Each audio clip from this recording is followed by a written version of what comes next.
My name is Marina and I welcome you to another edition of Nice Templar International News.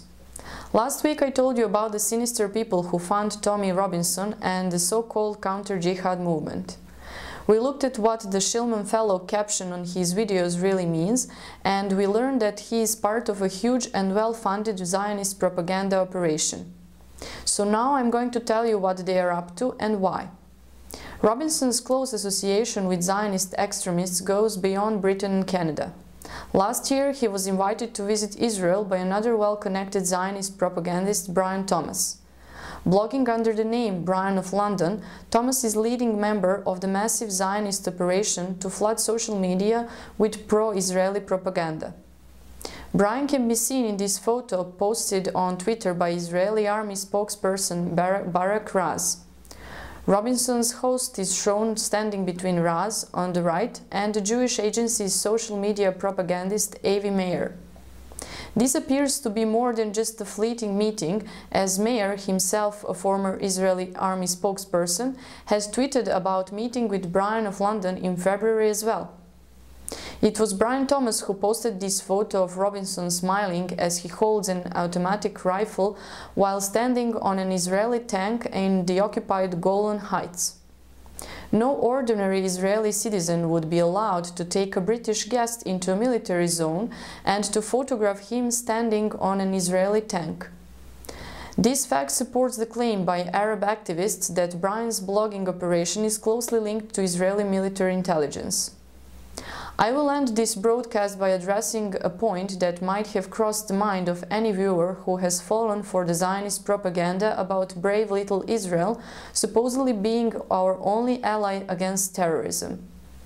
After all, if that was true, no one could criticize Tommy Robinson for taking money and orders from the Zionists behind the so-called counter-jihad movement.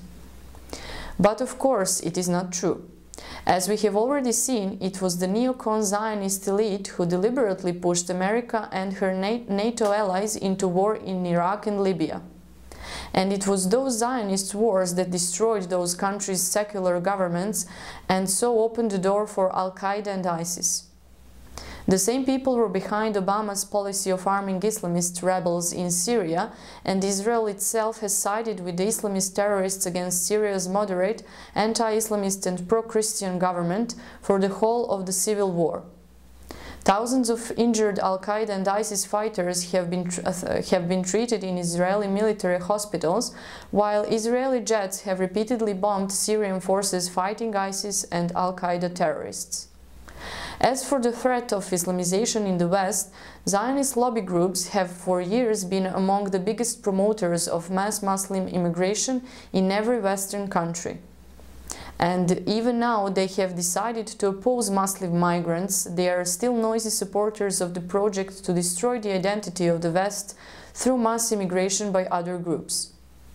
That's why Tommy Robinson and all their other puppets support immigration and multiculturalism.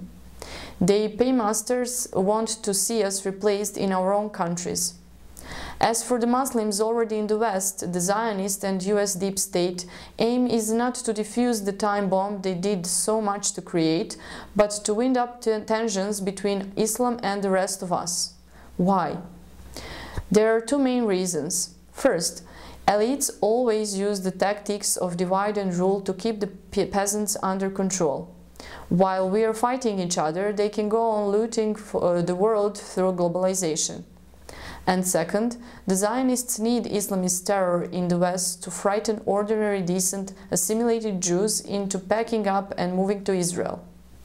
That is why Zionist bankers funded the rise of Hitler, and it's why the fake counter-jihad movement is so keen to use cartoons of Mohammed and other provocations in order to drive young Muslims into the arms of the extremists.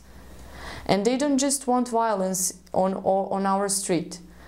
The Zionist propaganda machine is also trying to incite yet another war that is not in our interests.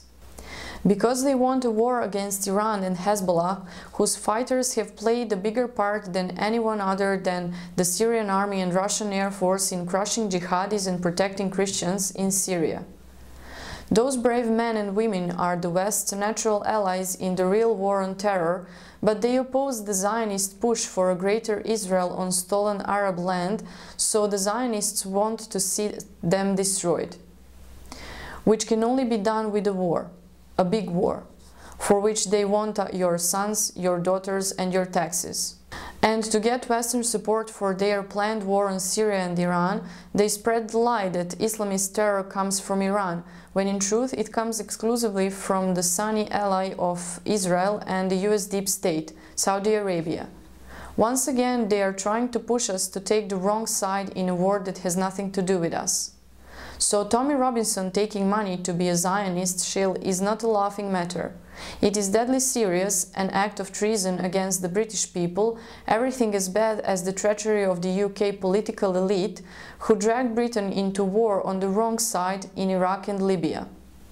One day these traitors will be called to account for their crimes. That is certain.